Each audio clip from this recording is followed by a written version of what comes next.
Nako!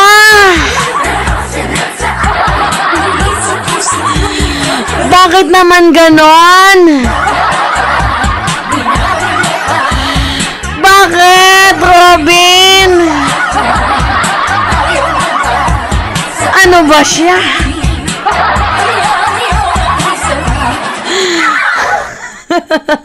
Talaga nga namang sa dulo ng kanta, ow! Kahit nga din naman si Mima, biglang napa, ow! Ay, buhay. Alam nyo, isa lang talaga yung masasabi ko dito kay Padilla. Naka-fentanyl ka ba? Bangag ka ba? Hindi, nagtatanong lang ako, mga minamahal, Tulad nga ng sinabi ko sa kanta, tulad nga ng sabi ng kanta, bakit papa, binawi mo pa? Kasi itong si Padilla, naglaban bawi. Paano natin nasabi? Eto, papakita ko muna yung naging statement. Yan, diba? Sabi ni Padilla, ako, sasabihin ko sa inyo kung may isang tunay na senador, kung merong tunay na senador sa Senado, yan ho ay si Tolentino. Anak ng tokwa. After mong banatan, ngayon pupurihin mo. Guys, uulitin ko sa inyo sasabihin ko sa inyo paulit-ulit. Hindi ko gusto si Tolentino. Walang may gusto kay Tolentino. Ayaw ko kay Tolentino. Bakit? Kasi manggagamit. Ginamit ni Tolentino noon si Pinoy. Ginamit niya din noon si former President Duterte. And ngayon, ginamit niya din si PBBM kasi nangangawit na ang survey niya. Ito para makuha nyo yung context ng pinag-uusapan natin Sige, paliwanag ko muna sa inyo. Ito kasing si Robin Padilla, binanatan niya. Itong si Tolentino. So, ano yung banat ni Robin Padilla kay Tolentino? Ito. Balita to nung July 26, 2 days pa nga lang. 3 days. 3 days ago, Ito yung balita. Ang sabi dito, Senador Padilla iminungkahe kay Senador Tolentino ang pagbitiw sa PDP. Si Tolentino din naman, mayroong buwelta. Alam nyo, natutuwa talaga ako sa banatan ng mga to, Hindi guys, seryoso. Hindi ko gusto si Tolentino, hindi ko din gusto si Robin. Wala akong kinakampihan sa dalawang yan. Pero yung punto natin dito, ang saya nilang makita na sila mismo yung nagkakanaan, nagbabanatan. Parang ang saya tingnan ng PDP. Parang talagang sila yung grupo ng may mga saltik, may mga aning-aning sa pag-iisip. Alam nyo, yung PDP guys, sa panahon ni Coco Pimentel, matino pa naman yung miyembro ng PDP Hindi totoo yun, seryoso dyan si Mima. Matino yung PDP sa panahon ni Coco Pimentel. Pero nung nandito na kay Digong, ewan ko ba, nahawaan na din ata ng mga mga nagpaka-fentanyl. May mga saltik na sa pag-iisip. Anyway, ito yung banat ni Padilla. Basahin muna natin, mga minamahal. Sabi dito, iminungkahe ni Senator Robin Hood Padilla na magbitiw na lamang sa pwesto si Senate Majority Leader Francis Tolentino bilang Vice President for Luzon at bilang kasapi ng Partido Demokratiko Pilipino or ng PDP. Nang padapa laban ba? Kasi padapa naman talaga ngayon yung PDP. Alam nyo kung bakit? Tingnan nyo, na sila, kanya-kanyang movement na sila ng pag-angat ng kanilang sarili. Diba? So, binanatan nga ni Robin Padilla, itong si Tolentino. Syempre kasi itong si Padilla, finifeel niya talaga na siya yung presidente ng padapa laban. Kasi siya yung bagong inalay na presidente kuno ng PDP. So, talagang finil niya na siya yung presidente. Hoy, Padilla, wag kang assuming. Hindi porket presidente ka, matalino ka, hindi mo mawawala sa isip ng mamamayang Pilipino na bobo ka. Hindi totoo, bobo naman talaga yan si Padilla. O kahit kasuhan ako ni Padilla, totoo yun, bobo siya. Mahina yung pag-iisip. Biruin mo yung asawa niya, pinagluta drip sa karespe-respetong Senado, karespe-respetong institusyon. Kung may utak ka ba naman? O ngayon, ito. Sabi ni Padilla, palusot niya na lang to guys. Ito sa totoo lang ha. Itong kanyang rason kung bakit niya pinagbibitiw itong si Tolentino, I think, palusot na lang to. Totoo to mga minamahal, palusot niya na lang to para tawag dito, hindi naman masaktan si Tolentino. Kasi syempre, biruin nyo, sa PDP laban, si Tolentino yung nasa Bagong Pilipinas slate, diba? Ayaw lang talaga ni Padilla na magkaroon ba ng spy sa loob ng PDP. Yan naman talaga yun. Ako kahit itanggi pa ni Padilla yan naman talaga yan. Kasi itong si Tolentino, balimbing. Biruin mo, maka Duterte, tapos ngayon maka administrasyon na, tapos palaban-laban pa atin ng West Philippine Sea. Yawa ka, oy. Kaloka. Diba? So, sabi dito ni Robin Padilla, ayon kay Padilla, upang matutukan daw niya ang kanyang mabigat na dagdag tungkulin bilang Senate Majority Leader. So, iginiit ni Padilla na ang bagong Pangulo ng PDP na buo ang tiwala niya sa kwalifikasyon at karanasan ni Tolentino para maging mahalagang bahagi ng liderato ng Senado. Kung iisipin nyo, wala namang masama sa sinabi ni Robin Padilla. Pero maangas kasi yung dating niya eh. Parang ganito, tol, mag-resign ka na kasi meron kang mas mabigat na gampanin, tol. Diyan ka na sa Senate, di ba? Diyan ka na, wag ka nang dito sa PDP. Parang ganun kasi yung tone ni Padilla. So ngayon, nagsalita itong si tawag dito, si Tolentino. Ang belta dyan ni Tolentino, ang sabi niya, sa panahon na ito, wag muna nating pag-usapan ng patungkol sa politika. Which is, I bet to agree. Kasi during that time, nung 25 yun yung statement na yan, katatapos lang po ng bagyong Karina. Tingnan nyo, gago talaga tong si Padilla, no? Naku, Diyos ko po, nakaka-stress ng kifi. Kakatapos pala ng bagyo na mamumulitika na. Pero hindi ko kinakampihan dyan si Tolentino kasi balimbing yan. Laban bawi din yan. Pero gusto ko yung punto na nagkakanaan sila, nagbabanatan sila. Parang cannibalism yung ginagawa nila. Sarili nilang kauri, kinakain nila.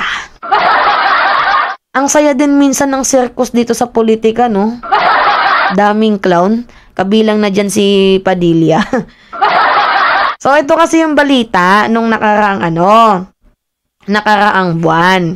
Diba kung matatandaan ninyo, parang si Padilla kasi, ang isip niya na itong si Tolentino ay balimbing. Which is totoo naman na balimbing si Tolentino. Kasi mantakin nyo ayan Duterte-led PDP. Duterte-led PDP endorses Francis Tolentino, Bato de la Rosa, Bongo, Philip Salvador for Senator in 2025 election. Diba? So, ni-reveal meron pong pahayag si Duterte na sa PDP, in-endorso niya yung 4 na itlog na yan. Si Philip Salvador, yung ala Padilla din. Diyos ko po, wag na kayong magdagdag ng artista, mga minamahal. Masakit lang sa brain yung may mga artista. Sinasabi ko sa inyo, kawawa kayo. Hindi sapat yung pinapasweldo natin sa kanila. Kumbaga, sinusweldohan natin sila pero hindi sila nagtatrabaho ng tama. So, ito na nga, mga minamahal. Ang inendorso ni Duterte, si Philip, si Tolentino, si Bato, si Go. Pero, after a few months lang, nagsalita itong si Bato. So, ano yung statement ni Bato? Na meron daw pong grupo sa kanila sa PDP. Isa sa grupo ng PDP isa sa miyembro ng PDP ang aalis na. Pero, hindi pinangalanan ni Bato de la Rosa kasi baka magbago pa daw ang isip. So, ang nangyari, hindi nga umalis. Lumipat ng grupo, ipinagkanuno sila. Kasi ito, makikita nyo, yan yan dyan, nandyan si Tol Tolentino. Ayos ka, Tol, balimbing ka talaga, Tol. Hindi totoo yan. Kasi kung hindi naman balimbing yan, hindi naman naalis yan eh. Pero, yung pa-blind item noon ni Bato, ang sabi ni Bato, ganito, merong isang miyembro ng PDP ang aalis. So, nung napaisip ako, sino kaya yun? Kasi, kung si Philip Salvador, malabo. Bakit? Legit to na supporter ni Digong. Kumbaga, naging mahilig si Philip sa politika dahil kay Digong. At talagang himod-tae yan kay Duterte.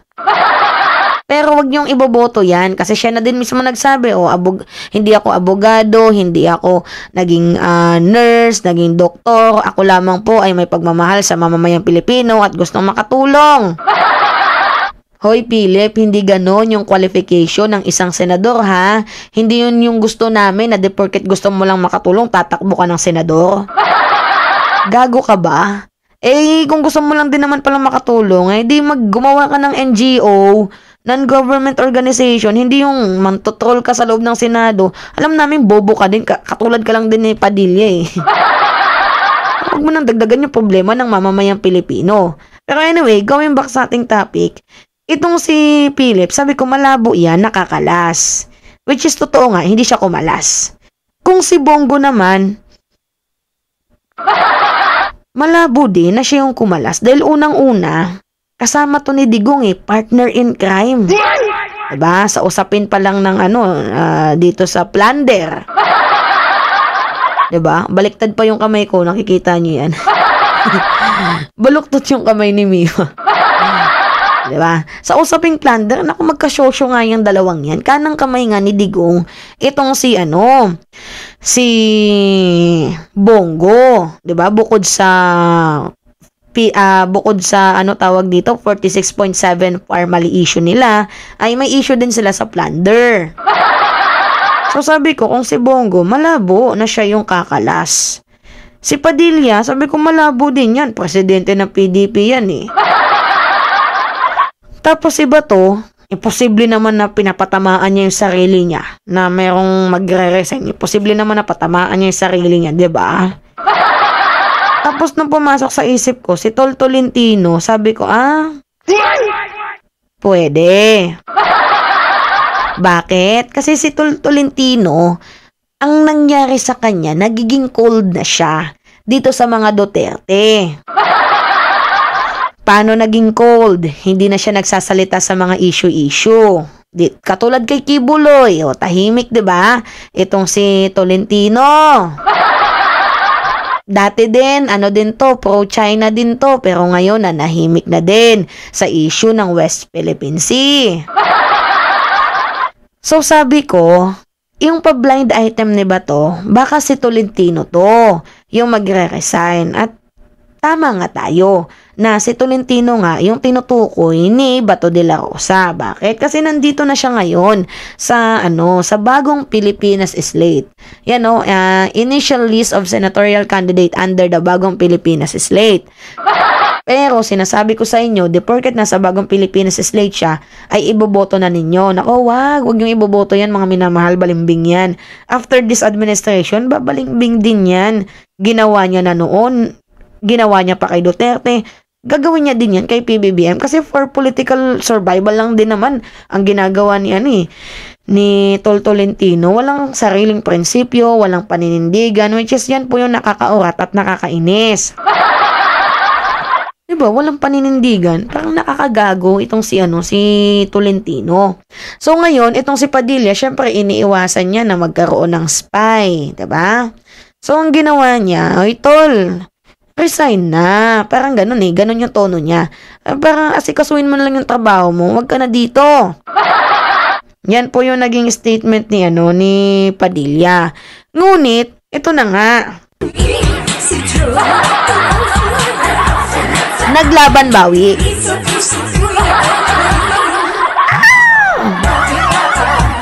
Inamin mo ang pag-ibig mo sa akin.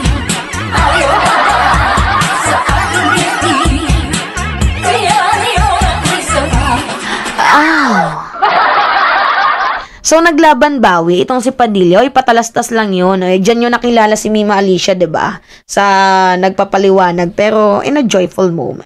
Tawag ito sa masayahing pamamaraan. So, ngayon, ito 'di ba, July 25. Sabi dito, marahil po ay mas makabubuti ang inyong pagbitiw bilang opisyal at kasapi ng PDP. July 25 din, nagsalita itong si Tolentino. Sabi niya, sa panahong ito, wag muna tayong mag-usap patungkol sa politika. Kasi di ba kakatapos pala ng bagyo, tapos politika agad ang pag-uusapan? Hindi pwedeng trabaho muna tayo bilang senador, yung mga gampanin natin, kaysa mamulitika? Di ba ganon, mga minamahal? So ngayon, after 3 days, nagsalita itong si Padilla. Ang sabi ni Padilla, ako, sasabihin ko sa inyo kung may isang tunay na senador sa Senado, yan ho ay si Tolentino. Bakit naman naging ganito yung statement ni Robin Padilla? Parang may sapak ba to sa pag-iisip? Adik ka ba, Padilla? Ay, okay, nagtatanong lang ha, kasi nakakatawa nga naman. O, bigla ang naglaban bawi itong si Padilla, o anong ibig sabihin nito? Sabi dito, after proposing Senator Francis Tolentino resignation from PDP, Senator Padilla seemed have to change his opinion on Tolentino by saying he is true senador. Bakit naman ganito? Ba't naglaban bawi? Ano yung nangyari? Ako mga minamahal, nagtatanong lang ako. Ano yung nangyari? Bakit naglaban bawi ka? Alam nyo, yung ginagawa ng mga gagong to, pinapatunayan nyo talaga na yung Senado, ginagawa nyong comedy show Hindi minamahal. Parang nagbulahan yung dalawang balimbing, nagbulahan yung dalawang bobo, basta nagbulahan tong dalawang gagong to. Nakakainis. Ewan ko ba dito sa mga sa mga tarantadong to, hindi si Padilla hindi nag-iisip bago magbitiw ng salita. Ito namang si Tolentino, hindi din nag-iisip na mayroon siyang grupo.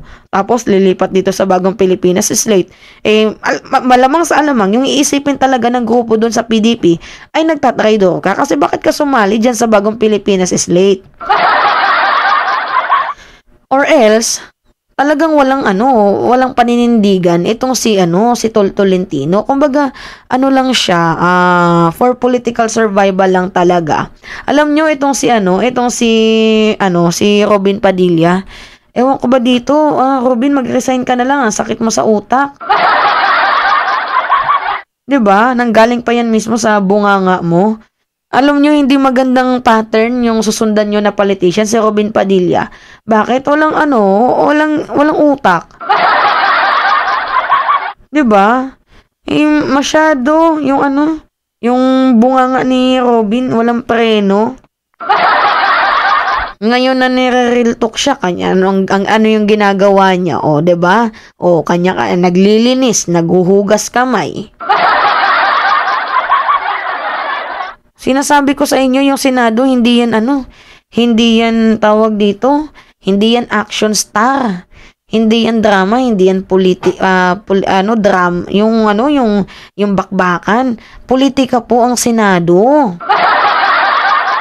Hindi po namin kayo sinasweldohan para mang-troll, para kung ano-anong gawin nyo dyan sa Senado. Wala, sinasweldohan namin kayo kasi dapat kayo, naglilingkod kayo sa taong bayan. Diba, mga minamahal, nakakaloka. So, bakit kaya ganito? Bakit ganito? Ba't naglaban bawi? Ano yung meron? Ako, nagtataka na ako dito, Ewan ko, Coco, kunin mo ulit yung grupo mo kasi sa panahon ni Digong, parang may mga aning-aning na sila Oo, parang may mga aning-aning na 'tong mga 'to, kung ano-ano na lang mga pinagsasabi. Kunin mo ulit yung grupo mo, ano, Coco Pimentel. Naku, Diyos ko po, maawa ka. Ibalik mo ang ang dignity ng PDP. May masamang hangin na nakapasok sa grupo ninyo. Naku, Diyos ko po. Diba? Anyway, yun lamang po guys. It's me again, si Mima Alicia nyo. At nagbabalik ulit para sa ating panibagong video.